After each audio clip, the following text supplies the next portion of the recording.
এয়া তিলৰ লাড়ু আৰু মুড়ি লাড়ু। তিলৰ লাড়ু মুড়ি লাড়ু নহয়, আচলতে আজি মই এটা ৰেচিপি দিব ওলাইছোঁ নাৰিকলৰ লাড়ুহে। আৰু প্ৰথমতে মই মোৰ চেনেললৈ সকলোকে স্বাগতম জনাইছোঁ।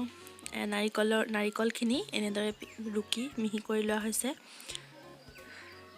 আৰু এখন কেৰাহী গৰম কৰি অলপমান চুজি, মানে নাৰিকলৰ জোখমতে চুজি দিব। কিছুমানে চুজি কমায়ো খায়, নাইতো কিছুমানে সুদা নাৰিকল দিও খায়। লাড়ু যোনে যেনেকৈ ভাল পায়। আৰু কেৰাহীখন গৰম কৰি এনেদৰে চুজিখিনি গৰম কৰি লোৱা হৈছে। অলপমান ভাজি ল'ব লাগে আৰু অলপমান চেৰি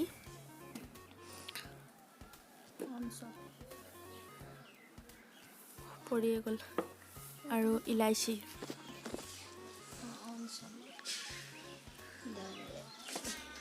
আৰু সেই একেখন কেৰাহীতে অকণমান ৰিফাইন ব্যৱহাৰ কৰা হৈছে যাতে নাৰিকলখিনি তলত ধৰি নাযায়।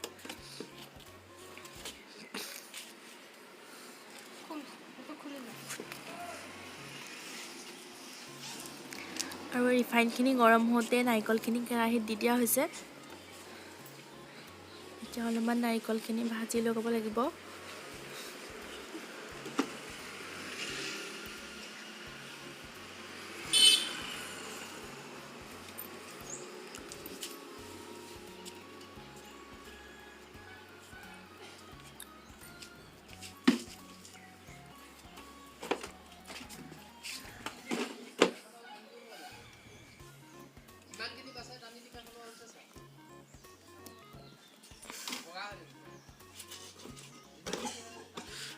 এই নাৰিকলখিনি ভাজি মানে এটা মিডিয়াম চাইজৰ, একে সৰু চাইজো নহয় একে ডাঙৰো নহয়, মিডিয়াম চাইজৰ কাপেৰে 3 কাপ চেনি ব্যৱহাৰ কৰা হৈছে।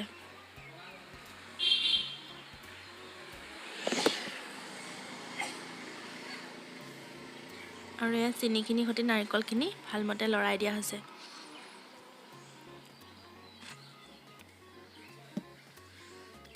এয়া দেখিছেনে নাৰিকলখিনি আৰু চেনিখিনি কমি গ'ল। আগতে অলপ ইলাইচি দিয়া হ'ল, কিন্তু ভিডিঅ' কৰিব নহ'ল কাৰণে আৰু দুটামান ইলাইচি দি পেলাই দেখাই দিছোঁ আৰু।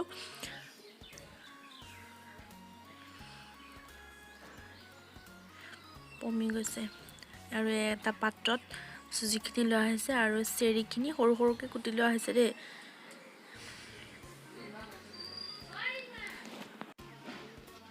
আৰু এইখিনি ভালমতে মিক্স কৰি লোৱা হ'ব। নাৰিকলখিনি ইয়াতে দি দিছে।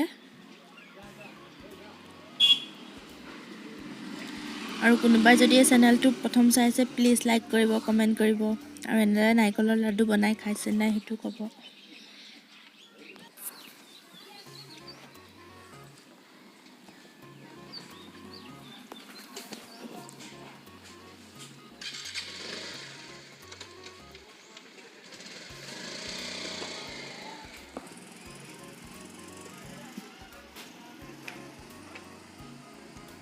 আৰু এইখিনি যদি এনেদৰে এখন সমান পাত্ৰত মিক্স কৰি পেলাই এনেকৈ সমানকৈ চামুচেদি হওক এনেকৈ সমানকৈ মিলাই থৈ দিয়ে।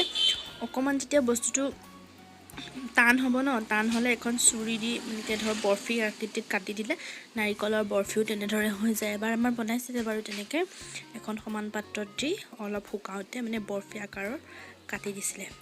আৰু এয়া লাড্ডু আকাৰৰ দিছে, লাড্ডু হৈছে।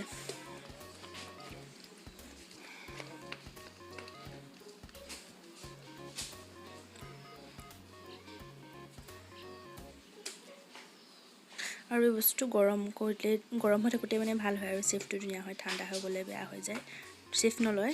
আৰু এই নাৰিকলৰ লাড়ু ৰেডি হৈ গ'ল, আৰু মুড়ি লাড়ু আৰু তিলৰ লাড়ু। তেন্তে আজিলৈ বাই বাই।